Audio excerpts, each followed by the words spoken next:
Bienvenue sur le plateau des 24 heures chrono de l'International. Nous sommes en direct des studios de TV5 Monde et nous partons à Téhéran, la capitale de l'Iran. Cette ville immense, située au pied des montagnes, compte plus de 15 millions d'habitants dans un pays qui reste un acteur clé au Moyen-Orient. Aujourd'hui, des signes de changement sont visibles en Iran, notamment avec une ouverture économique.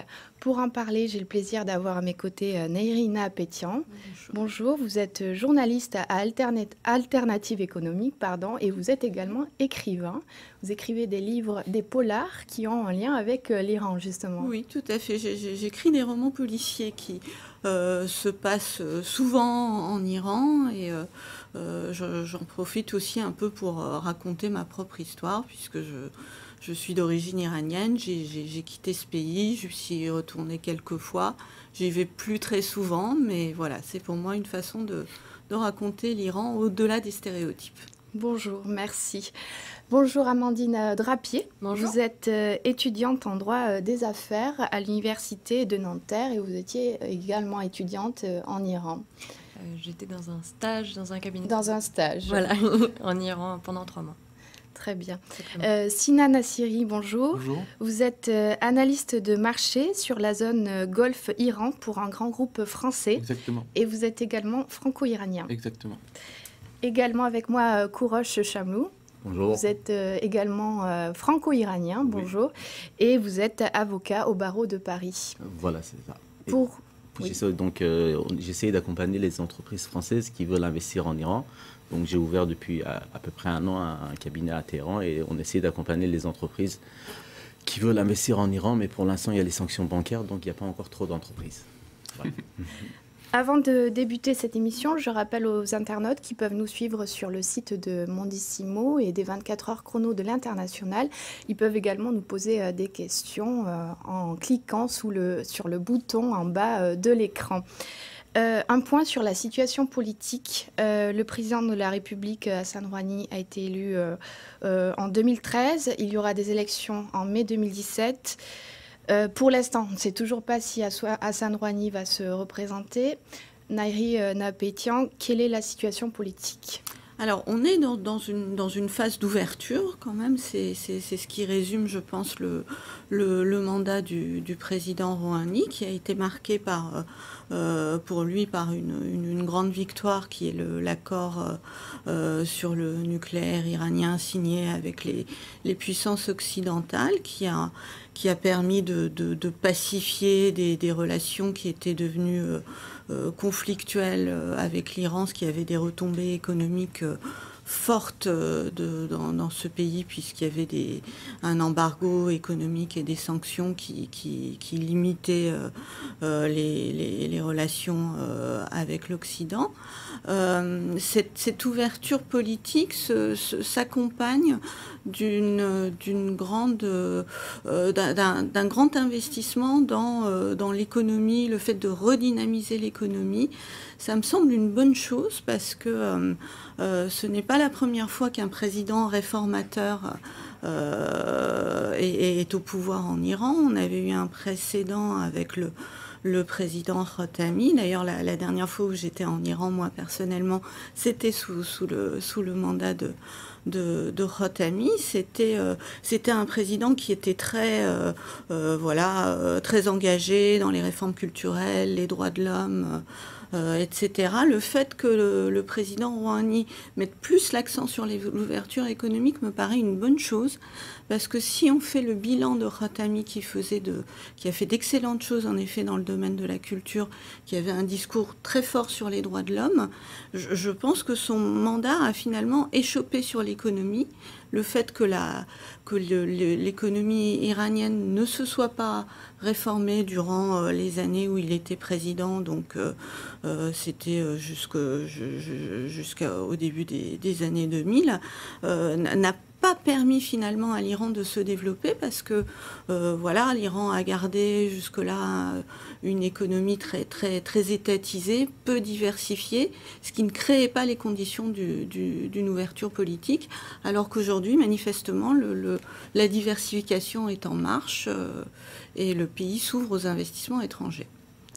Sina Nassiri, Vous la voyez comment, cette ouverture économique ?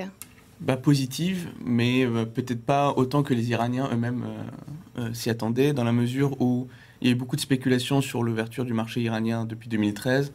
La presse internationale disait que si l'Iran s'ouvrait internationalement, alors il y aurait d'énormes bénéfices pour l'économie iranienne et donc pour la population iranienne. Mais en Iran, le temps n'est pas le même que pour nous en Occident, et il y a quelques difficultés encore à ce que on ressente les retombées positives de l'ouverture du marché iranien pour la population iranienne. Est-ce qu'il est encore temps de s'installer en Iran pour un Français ? Pour un Français ou un Franco-Iranien, oui, évidemment, parce que je vais vous faire d'abord une présentation de l'Iran. L'Iran, c'est un pays d'1 645 000 m², donc à peu près 3 fois la France. Une population de 80 millions d'habitants qui souhaitent consommer tout ce qui provient de l'Occident et surtout de la France. L'âge moyen est de 28 ans. En 2017, on a prévu une croissance de 4 à 5% pour l'économie iranienne. L'Iran est la seconde plus grande économie de la région MENA, Middle East, North Africa, et plus de 90% de la population est alphabétisée. Donc c'est vraiment un endroit où les Français peuvent s'installer, et c'est très facile justement pour un Français, même un Franco-Iranien, un Iranien ou un Français ou un étranger, pour créer une société, parce qu'on peut créer une société en 2 semaines. Alors, on est en train de parler d'ouverture. Est-ce que cette ouverture peut venir aussi des femmes ? Je rappelle qu'il y a aujourd'hui 17 femmes au Parlement. Est-ce qu'elles ont un rôle important en Iran, Nairine Apetian ?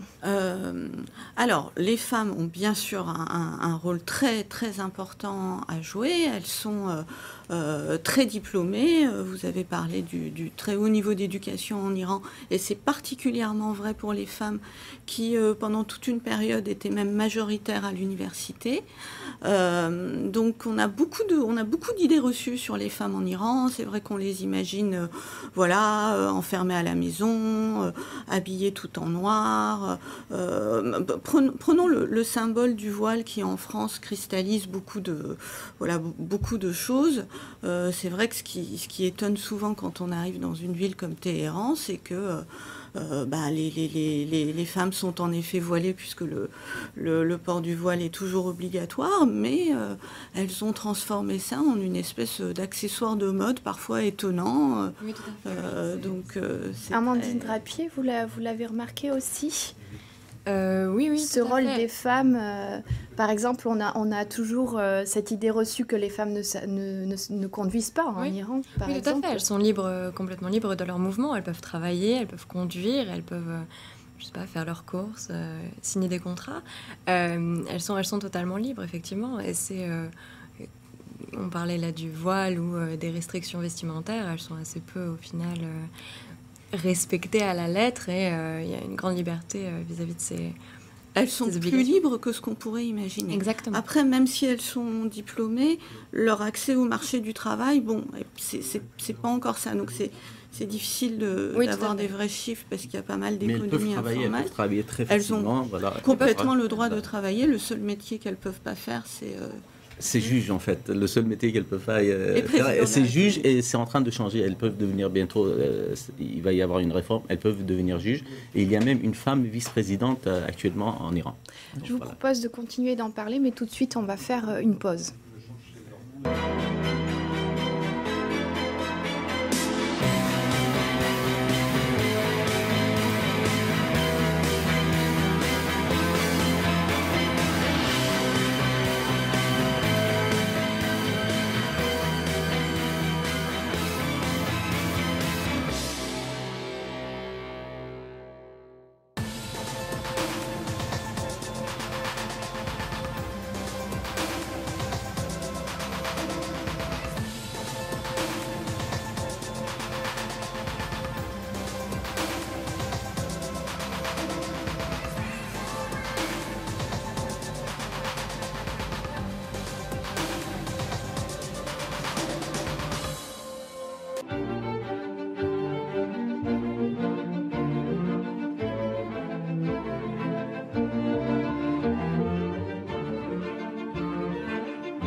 De retour sur le plateau des 24 heures chrono de l'International, nous parlons de Téhéran, la capitale de l'Iran. Et vous pouvez nous suivre sur le site des 24 heures chrono de l'International et nous poser des questions en cliquant sur le bouton en bas de l'écran.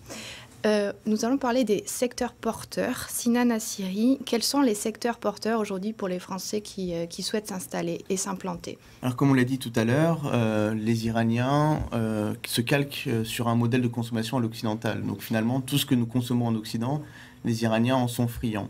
Alors, pour commencer, puisqu'on parlait des femmes, les cosmétiques, la femme iranienne apprécie énormément les cosmétiques et en utilise beaucoup plus que la femme française. On parle d'une dizaine d'utilisations de flacons de parfum par an, de mascara. Et donc, plusieurs grandes anciennes françaises, notamment Sephora, planifient de s'installer en Iran. Ça a pris un peu de retard. Mais beaucoup de PME, de TPE, des laboratoires pharmaceutiques dans la cosmétologie se sont installés en Iran. Vous avez également le prêt-à-porter, notamment le magasin Tati s'est installé à Téhéran, dans un des plus grands centres commerciaux de Téhéran. Vous avez aussi, alors, dans l'industrie, les pièces automobiles. Forestia compte s'installer bientôt en Iran. Et comme vous le savez, il y a 2 grands constructeurs français, donc Renault et PSA, qui sont installés. Et puis, au niveau des services, vous avez, dans la gestion des déchets, et il y a une vraie problématique de la gestion des déchets à Téhéran, et plus largement en Iran. Il ne faut pas se limiter à Téhéran. Et donc, des entreprises telles que Veolia, Suez, Vinci, etc. ont des réelles ambitions et un coup à jouer sur le marché iranien. Kourosh Chamlou? Oui, en fait, pour compléter ce que vient de dire Sina, il y a aussi dans le tourisme, l'Iran a besoin d'énormément d'hôtels. Donc, ce que fait le gouvernement iranien, c'est que le gouvernement iranien aide les entreprises qui souhaitent investir dans les hôtels à restaurer les immeubles anciens et ils leur font une exonération fiscale pendant plusieurs années pour que les entreprises rénovent ces immeubles et en fassent des hôtels. Il y a aussi le domaine de l'agroalimentaire. Les Iraniens sont de grands consommateurs parce que il n'y a pratiquement que ça à faire. Donc, et en fait, l'industrie en Iran, c'est par secteur. Donc, on a un client qui est en train de construire une ville de lait, tout ce qui est produits laitiers. Il y a une ville de marbre, il y a une ville, tout ce qui est aéronautique. Dans le domaine de l'aéronautique, vous savez que la semaine dernière, l'Airbus a livré son premier avion à l'Iran. Voilà, donc tout ce qui est équipement pour l'aéronautique, c'est un grand domaine. La construction, c'est en train de Téhéran et toutes les villes sont en train d'être construites des immeubles. Donc, tout ce qui peut aller pour les immeubles, c'est un énorme marché. Et pour aller vite, les énergies renouvelables, il y a beaucoup de panneaux solaires à faire en Iran et le gouvernement iranien aide justement les entreprises pour faire des panneaux solaires. Beaucoup d'opportunités d'affaires. Est-ce qu'il est facile de trouver du personnel de qualité? Oui, très très facile parce que on en parlera avec Amandine tout à l'heure. C'est que plus de 60% des jeunes Iraniens sont diplômés d'enseignement supérieur. Les universités iraniennes sont vraiment excellentes, surtout les universités d'État, parce qu'on ne rentre pas à l'université aussi facilement, on doit passer un concours. Et ce sont les meilleurs étudiants qui accèdent aux universités d'État. Donc, dans le domaine de la médecine, de l'ingénierie, les scientifiques, les Iraniens sont très, très, très bien qualifiés. Pour compléter ce qu'a dit Kourosh, l'école polytechnique a signé plusieurs accords de coopération avec des universités de Téhéran et plus largement iraniennes, mais pas que. Il y a d'autres universités françaises qui ont signé des accords de coopération. Donc, au niveau aussi du monde académique, il y a un vrai rapprochement entre les 2 pays et c'est au profit des 2 parties, justement. Amandine Trapier, vous pensiez à Assas aussi, je crois? Oui, l'université d'Assas tente effectivement de créer un partenariat avec l'université de Téhéran pour faire un échange entre les élèves. Et aussi, les écoles de type Sciences Po envoient depuis assez longtemps maintenant des élèves dans les universités iraniennes. Sciences Po Lyon est en train de signer un contrat avec l'université de Téhéran, justement. Voilà. Et on a fait un exemple, on a passé des entretiens en fait avec Amandine pour ce qui est personnel qualifié. Je pense qu'elle peut vous en parler si vous vouliez savoir. Oui, disons qu'après ça tient un peu des différences culturelles, plus que c'est plus choquant en fait pour nous qu'une réelle spécificité locale. Par exemple, au niveau de la ponctualité, il y a énormément de différences entre la France et l'Iran. Même au niveau professionnel, les gens arrivent globalement un tout petit peu plus en retard. On aura l'occasion d'en parler tout à l'heure. On va faire une pause et puis on va continuer sur ce sujet tout à l'heure.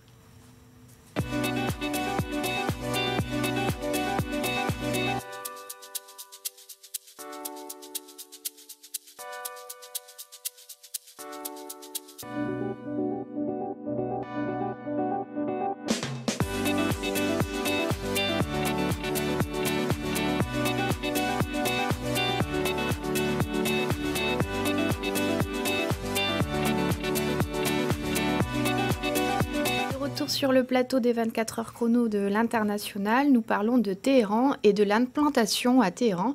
Alors, quand on est un entrepreneur français, quels sont les pièges à éviter? De se dépêcher. Il faut prendre énormément son temps en Iran et avec les Iraniens. Premièrement avec les Iraniens, parce que la notion du temps, comme on l'a expliqué, est très relative par rapport à celle que nous, on peut avoir. Il faut prendre son mal en patience. Et puis, au-delà des négociations, dans le cadre des négociations, aussi avec l'administration iranienne, pour tout ce qui est obtenir les papiers, être en droit, donc mettre un cadre juridique à son projet entrepreneurial, c'est très long, c'est chronophage.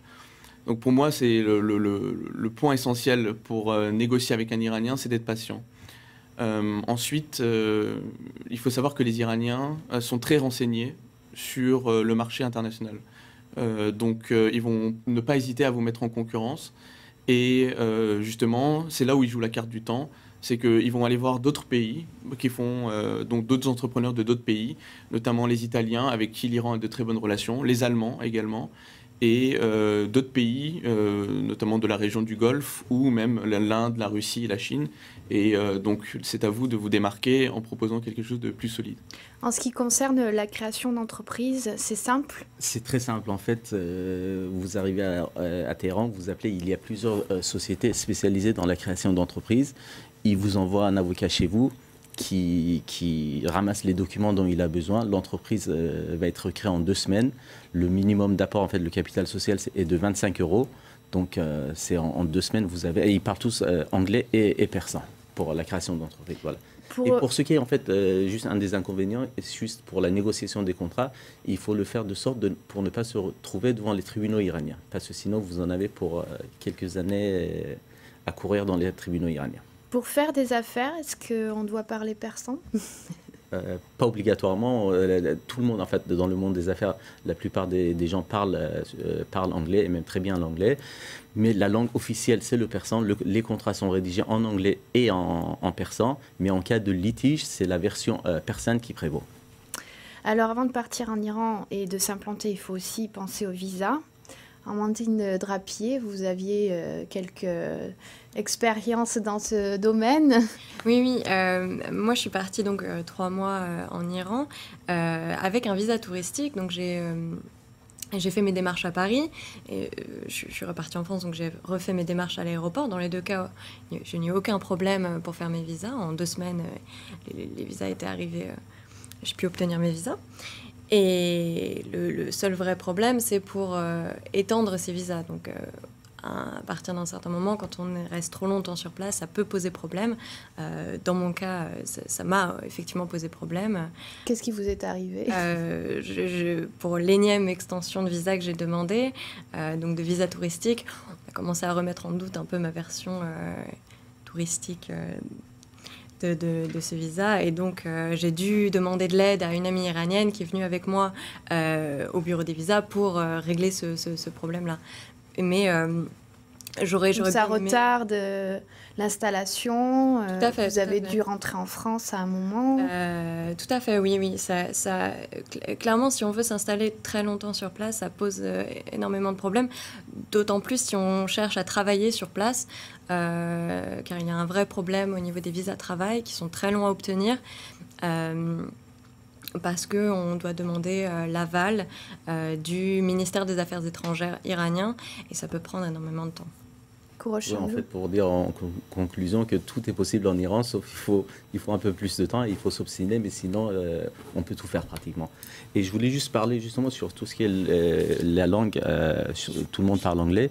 Nous sommes actuellement en train de développer en fait le français et la culture française en Iran avec une association juridique qui s'appelle la Société de législation comparée.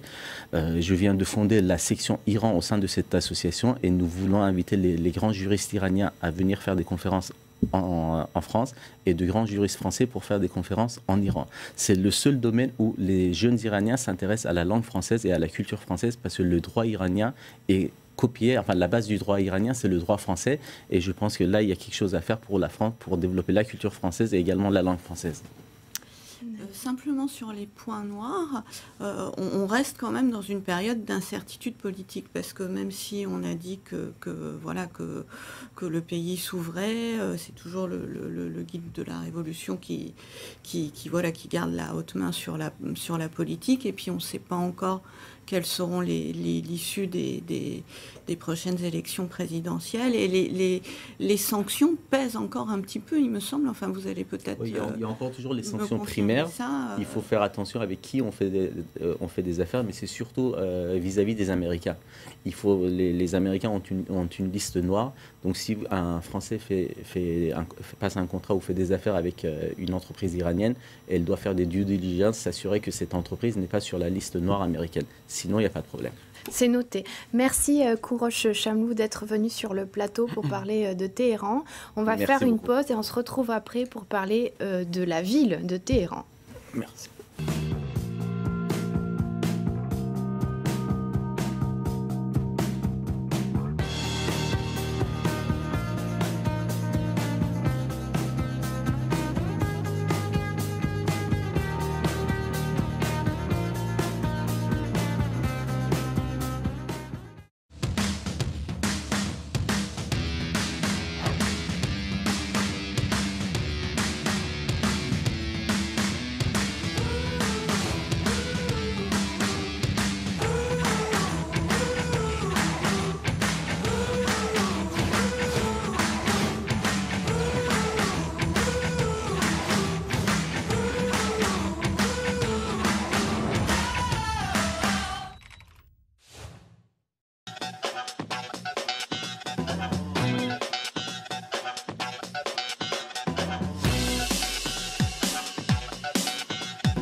I can read and I can write.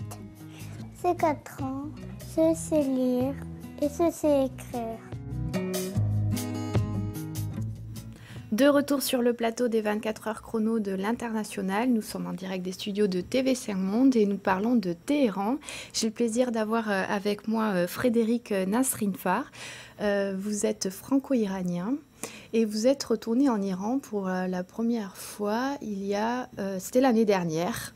C'est ça, c'était exactement... Donc, vos parents sont d'origine iranienne et vous êtes retourné sur les pas de vos racines. Exactement, en fait, mon père était d'origine iranienne et je n'ai jamais eu l'occasion, comme un certain nombre d'entre nous franco-iraniens, issus justement d'une deuxième génération d'immigration suite à la révolution de 1979, de retourner là-bas. Et j'ai pris la décision il y a 2 ans, donc pour des raisons personnelles, volonté de découvrir effectivement quelles étaient mes origines, de retourner en Iran, enfin d'aller pour la première fois en Iran et de rencontrer cette famille que je n'avais jamais rencontrée auparavant. Qu'est-ce qui vous a frappé quand vous êtes arrivé ? Alors, moi, j'avais déjà voyagé un petit peu à travers le monde, mais j'avoue que j'ai été bluffé. L'arrivée à Téhéran est assez incroyable. D'abord parce qu'on arrive dans un univers qui est, et je mets de côté mon histoire personnelle, qui est un petit peu particulier. Téhéran, c'est une ville qui est accrochée à la montagne, au milieu d'un désert, donc tout est sec. Et puis vous avez des gens, ces gens, les Iraniens qui sont là, et notamment à l'aéroport, ces familles qui attendent les personnes à l'aéroport international qui reviennent de l'étranger avec des fleurs, avec donc un accueil absolument incroyable, une ouverture, une bienveillance des personnes que j'ai pu rencontrer, y compris dans l'avion, qui m'ont proposé très gentiment de me véhiculer et de me ramener à Téhéran. Et puis peut-être aussi justement spécificité de mon parcours, la particularité de mon nom et donc d'avoir ces origines iraniennes, d'être identifié tout de suite comme un Iranien et donc de bénéficier, je dirais, d'un certain traitement peut-être et en tout cas d'une certaine curiosité un peu particulière par rapport à ce que je représente et ce que j'amenais. Sinan Assiri, vous disiez d'ailleurs que quand on a des origines iraniennes, les Iraniens ont tendance à oublier que vous avez aussi des origines françaises. Oui, alors Frédéric souligne le côté folklorique, mais dans le cadre des affaires, c'est beaucoup plus compliqué. En général, dans le cadre des affaires, les Iraniens essaient de faire des efforts justement sur la ponctualité et sur la rigueur quand ils ont affaire avec des étrangers. Quand ils voient que dans le groupe d'étrangers, il y a quelqu'un d'origine iranienne ou un Iranien qui travaille, qui défend des intérêts occidentaux, alors là, ils décident d'occulter complètement cet aspect étranger et gardent en tête que vous êtes d'origine iranienne. Et du coup, toutes les mauvaises habitudes qu'ils ont entre eux se répercutent avec vous. Quelles sont ces mauvaises habitudes alors ? Alors, ces mauvaises habitudes, justement, c'est un excès de politesse qui parfois est... Qui porte un nom ? Alors, le ta'aruf. Le ta'aruf, c'est finalement l'apogée de la politesse. C'est l'étiquette que les Iraniens ont. Et c'est l'excès de bienveillance qui peut parfois paraître hypocrite, qui parfois l'est. Et c'est le fait de vouloir se proposer à faire quelque chose sans vraiment avoir l'intention de le faire. Et parfois, c'est très compliqué. C'est complexe. Amandine Drapier, quelle a été votre expérience en matière de ta'aruf ? C'est très compliqué à aborder, surtout que moi, je n'étais pas forcément au courant de ce genre d'habitude. Et c'est vrai que c'est compliqué à aborder pour nous. Vous avez une anecdote, par exemple dans un taxi Le ta'aruf peut s'appliquer dans absolument toutes les situations, donc dans des relations professionnelles, dans le cadre de la famille, ou même quand on prend un taxi. Donc moi, effectivement, ça m'est arrivé de faire du ta'aruf dans un taxi, donc être confrontée à cette politesse exacerbée du chauffeur qui refusait que je le paie. Alors, voilà. Ce qui est assez marrant, moi j'ai vécu aussi évidemment dans le taxi, parce que c'est l'endroit idéal pour pouvoir vivre ce genre d'expérience. Quelque chose d'assez intéressant, c'est-à-dire le retour que les Iraniens ont par rapport à eux-mêmes. Je me suis retrouvé avec un Iranien avec qui j'entreprends une discussion dans un taxi et qui à la fin me propose de payer ma course, puisque c'est typiquement une attitude ta'aruf, et qui m'explique quand même que est-ce que tu connais bien le ta'aruf, parce qu'en fait je ne veux pas payer pour toi, c'est juste simplement une expression de politesse. Moi c'est clair, voilà, finalement à la fin. Clair, et donc ils ont conscience aussi de ce que c'est une pratique culturelle et qu'il est nécessaire ou peut-être de mettre des sous-titres à certains moments à l'égard des étrangers. Ça m'est aussi arrivé dans un taxi de devoir insister pour payer. Moi je trouve ça très beau en fait le ta'aruf, parce que finalement c'est une invitation à utiliser de formules, de compliments en retour qui moi me manquent aussi, puisque j'ai grandi en France. C'est assez déstabilisant. Ce qui peut être déstabilisant aussi, c'est que souvent les Iraniens ne disent pas directement non. Parce qu'il y a des règles de respect de l'autre. En fait, c'est aussi ça le ta'aruf, c'est que on respecte beaucoup son interlocuteur, et dire non de manière très directe peut brusquer. Donc il faut arriver à comprendre que la personne en face est en train de dire non. Donc ça demande d'être très attentif. Il n'y a pas de langage direct, c'est comme vous disiez, ils prêchent le faux pour savoir le vrai, par exemple. Oui, en fait, que ce soit entre membres de la famille ou dans le cadre des affaires, on va toujours essayer de savoir exactement pas exactement ce que vous pensez, mais on va vous donner des pistes et pour essayer de voir si vous vous lancez ou pas. C'est typiquement la mentalité iranienne. Et certes, c'est folklorique, certes, c'est touchant, mais parfois, il faut qu'ils apprennent, je pense, moi je le dis en tant que franco-iranien, à distinguer lorsqu'on négocie et lorsqu'on est en train de passer un bon moment en famille ou entre amis. On va continuer à parler de Téhéran et je vous propose d'écouter Flora Ladré nous parler de cette ville immense. Bonjour Paris, je m'appelle Flora et je suis étudiante de sciences politiques à l'Université de Téhéran depuis 1 an. L'Université de Téhéran, c'est la plus connue du pays, c'est les meilleurs élèves qui y vont. Les professeurs sont très bien, je suis très satisfaite. Quant à cette ville, c'est une ville très agréable, il y fait bon vivre. On mange bien, très bien même, la gastronomie iranienne est très plaisante. Le seul point négatif que je pourrais dire, c'est que c'est une très grande ville, elle est très peuplée, il y a 9 millions d'habitants, c'est énorme. C'est assez difficile de se déplacer dans cette ville, il faudrait avoir... c'est mieux d'avoir une voiture parce que les transports en commun sont bondés, il y a énormément de monde partout. Le fait est que comme il y a beaucoup d'habitants, la ville est très, très polluée, surtout qu'on est au milieu d'une chaîne de montagnes, comme vous pouvez le voir là, et donc l'air ne circule pas. Et on a quelques problèmes de respiration quand on vient vivre ici. On vient d'entendre Flora qui dit que l'air ne circule pas. Est-ce que c'est ça, Téhéran aussi? Une ville tentaculaire où il y a beaucoup de pollution? Alors oui, effectivement, Téhéran, c'est une ville qui a explosé. C'est une ville qui, je crois, est la capitale de l'Iran depuis la fin du XVIIIe siècle et qui, au départ, était une petite ville et qui, au cours du XXe siècle, a littéralement explosé en termes d'urbanisme, en termes de population. Aujourd'hui, 15 millions d'habitants habitent dans l'agglomération iranienne. Et ce pays qui s'est fortement développé, je dirais, avant la révolution islamique, a été ensuite victime donc, de cet embargo qui a été mis en place par les Occidentaux, notamment, et la communauté internationale. Et ce qui s'est passé, c'est que les infrastructures qui permettent justement de gérer une ville avec autant d'habitants n'ont pas suivi nécessairement. Donc on a énormément de pollution.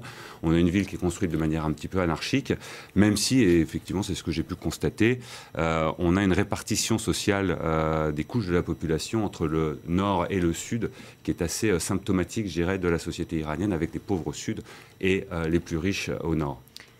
Donc ces disparités sont encore visibles aujourd'hui. Les disparités sont visibles aujourd'hui et c'est assez notable, surtout après une révolution qui avait vocation justement à opérer une redistribution des richesses importante. On a encore un écart extrêmement important, beaucoup plus important que ce qu'on peut voir en France, même y compris sur Paris, entre des cités de banlieue et le centre de Paris.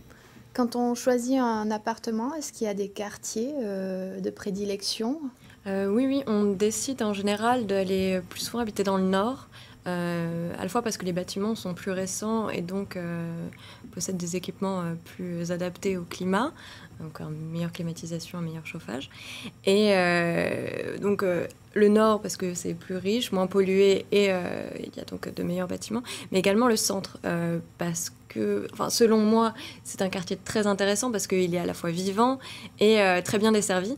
On peut accéder à toute la ville en partant du centre et c'est quand même beaucoup plus simple dans une ville où les transports ne sont pas forcément très développés.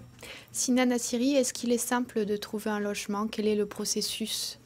Il y a, depuis l'ouverture du marché iranien, plusieurs entreprises qui se sont lancées dans l'installation d'expatriés. Alors, soit il y a le bouche à oreille, et ça, c'est mieux d'appliquer ce processus une fois de Paris en connaissant des Iraniens qui pourraient vous aider. Ou sinon, vous avez donc ces entreprises où les grosses boîtes travaillent avec. La seule petite difficulté qu'il y a pour un logement à Téhéran et en Iran de façon générale, c'est qu'il n'y a pas de garant comme on pourrait l'entendre en France. Il faut déposer 1 an de loyer comptant et en fait, il faut donc avoir des liquidités au début pour pouvoir avoir un appartement, on va dire, digne de ce nom. Alors, une fois qu'on a trouvé un appartement, on peut profiter et puis déguster la cuisine iranienne, les riz pétiens. Ah oui, Ce sujet vous tient à cœur. C'est très important, tout à fait. C'est souvent des plats mijotés, de viande, avec des riz. Rien que le riz peut être assez extraordinaire parce qu'il peut être accompagné d'écorce d'orange, de pistaches. C'est vrai que la cuisine iranienne est particulièrement délicieuse. Donc les plats mijotés dont je parlais, c'est le khoresht, mais il y a beaucoup d'autres plats. Peut-être que vous avez envie de compléter. Oui, en fait, il y a deux types de plats, on va dire, principaux dans la cuisine iranienne. Vous avez donc le riz avec différents types de kebabs. Donc c'est de la viande d'agneau hachée, donc, ou des morceaux des pièces de viande. Donc ça, c'est le plat principal iranien. Et puis donc il y a des plats plus travaillés, on va dire, justement. Donc c'est ragoût de toutes sortes, avec des fruits, donc il y a un mélange du sucré salé qui est assez subtil, et différentes épices. Donc je ne peux que conseiller aux téléspectateurs d'aller goûter. En ce qui concerne la vie nocturne, où est-ce que se retrouvent les gens le soir? Où est-ce qu'ils sortent? Je pense que les gens se retrouvent principalement chez eux. Les gens organisent à domicile des réunions de famille, des réunions entre amis pour discuter, parce que je crois que fondamentalement, la culture iranienne est vraiment axée sur cette dualité qu'il y a entre l'intérieur et l'extérieur. Et donc, on a des comportements à l'extérieur qui sont dictés par certaines normes. Et on a dans la sphère de l'intimité... Donc plus lisse à l'extérieur. Exactement. On a une liberté qui n'est pas forcément en contradiction totale avec les normes applicables en Iran, mais on a plus de liberté, je dirais, dans ce cadre intérieur. Et c'est assez symptomatique de voir que les maisons sont construites en Iran toujours avec des portails métalliques ou des murs d'enceinte qui permettent justement de préserver l'intimité de la vie privée, on va dire, sur un plan familial. Amandine Drapier, est-ce que vous avez eu l'occasion de participer à des fêtes à l'intérieur de ces appartements? Oui, tout à fait. Toute la vie nocturne légèrement interdite se passe à l'intérieur des maisons. Tout est caché, à l'abri des regards, comme l'a dit Frédéric.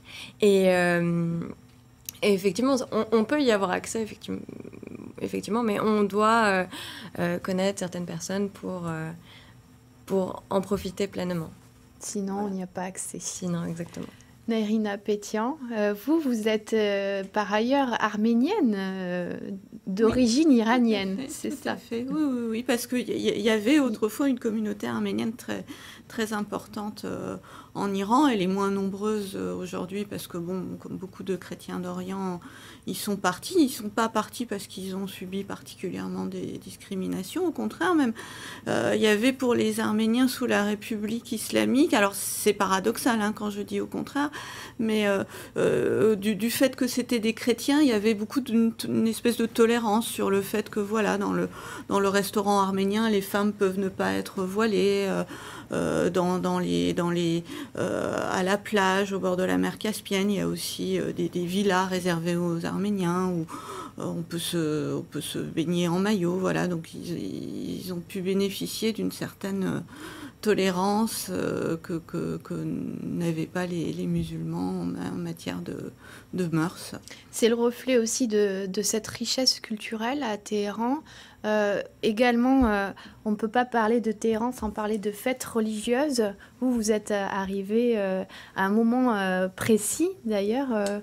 Alors oui, effectivement, lors de mon premier voyage, je suis arrivé pendant les commémorations qu'on appelle l'Ashura en Iran, qui est une fête chiite et qui est une fête extrêmement importante parce qu'elle est fondatrice justement de la mythologie, si on peut parler de mythologie chiite.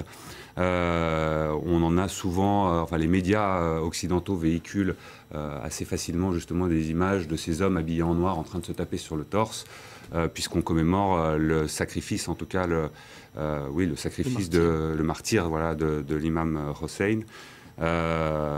Et c'est assez impressionnant quand on n'a jamais vécu ça, parce qu'il y a une ferveur religieuse et assez forte qu'on retrouve dans la rue, qu'on retrouve dans les lieux de culte. On a également une mise en scène qui est assez incroyable, avec des théâtres de rue qui se montent et qui retracent justement la mort de l'imam Hossein, avec justement cette particularité toute iranienne qui consiste à mettre les sentiments et les émotions de manière extrêmement exacerbée.